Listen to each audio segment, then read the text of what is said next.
personnes en situation La irrégulière parole qui ont est à été Monsieur reconduites. Vincent Ledoux. Merci, Monsieur le Président. La question s'adresse à Monsieur le Premier ministre.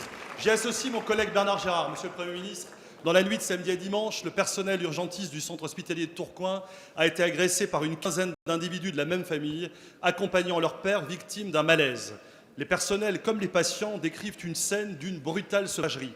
Avec mes collègues maires Gérald Darmanin et Marie Tonnerre, nous sommes allés à leur rencontre hier pour signifier notre solidarité.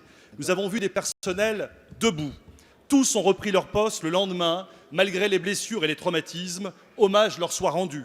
Mais ces personnels, Monsieur le Premier ministre, ont peur, terriblement peur. Leur mission exige pourtant la préservation d'un environnement professionnel de qualité, car les gestes qu'ils posent sont des gestes de secours et de vie. Vous rendez-vous compte, mes chers collègues, qu'au moment même où des médecins se trouvaient confrontés aux coups violents d'agresseurs sans foi ni loi, d'autres, dans les mêmes lieux, intubaient un patient dont le pronostic vital nécessitait un dialogue intime avec la famille pour envisager un don d'organes. Comment soigner, sauver des vies, accueillir les souffrants dans de telles conditions? Médecins et infirmiers ont peur et attendent réparation, mais ils craignent qu'une fois encore, l'impunité prévale sur la sanction. Interpellés, présentés hier en comparution immédiate, les 3 agresseurs les plus violents ont obtenu un report d'audience. Choqués, les victimes devront attendre 3 longues semaines dans l'espoir que justice leur soit rendue. Mais pire, à peine remis en liberté, les agresseurs, dont certains sont bien connus des services de police, continuaient de menacer leurs victimes jusqu'au sein même du tribunal. Pourquoi en irait-il autrement dans cette drôle de société qui ne prive pas immédiatement de liberté ceux qui frappent, molestent et insultent nos médecins? Que faut-il de plus? La justice et la liberté en action, écrivait Joubert. Aujourd'hui, notre justice tient davantage de la remise en liberté en action. Alors, Monsieur le Premier ministre, pour éviter que cette violence ne soit qu'une statistique de plus, qu'envisagez-vous de faire pour protéger réellement celles et ceux qui pansent nos plaies et sauvent nos vies? La parole est à Madame Marisol Touraine, ministre des Affaires sociales et de la Santé. Merci, Monsieur le Président, Mesdames, Messieurs les députés, Monsieur le député Ledoux. Dans la nuit, vous l'avez dit, du 15 au 16 octobre dernier, des faits d'une violence incroyable se sont produits à l'hôpital de Tourcoing.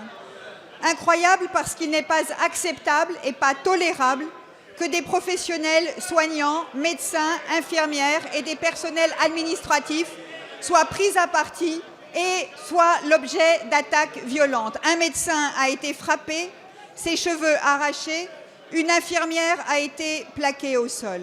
Je veux rendre hommage aux professionnels de santé du service d'urgence de Tourcoing et à l'ensemble des professionnels de santé des hôpitaux de France qui sont parfois amenés à rencontrer des scènes d'une grande violence. Je veux également saluer les forces de l'ordre qui sont intervenues très rapidement et ont permis l'arrestation de 3 individus.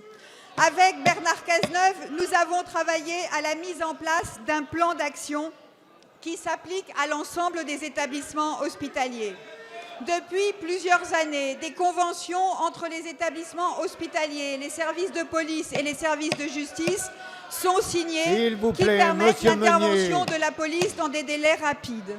Au-delà de cela, et en lien étroit avec l'ensemble des fédérations hospitalières, j'ai annoncé il y a une quinzaine de jours environ un certain nombre de mesures qui font par ailleurs l'objet de financements importants. D'abord, des plans de sécurisation de l'ensemble des hôpitaux sont réalisés en lien avec les forces de l'ordre. Ensuite, des moyens financiers sont apportés pour la mise en place de moyens de protection et de sécurisation. Et je le redis, Monsieur le député, dans l'affaire de Tourcoing, je souhaite que des sanctions exemplaires soient appliquées pour que, de manière forte, il soit envoyé un message à l'ensemble des professionnels.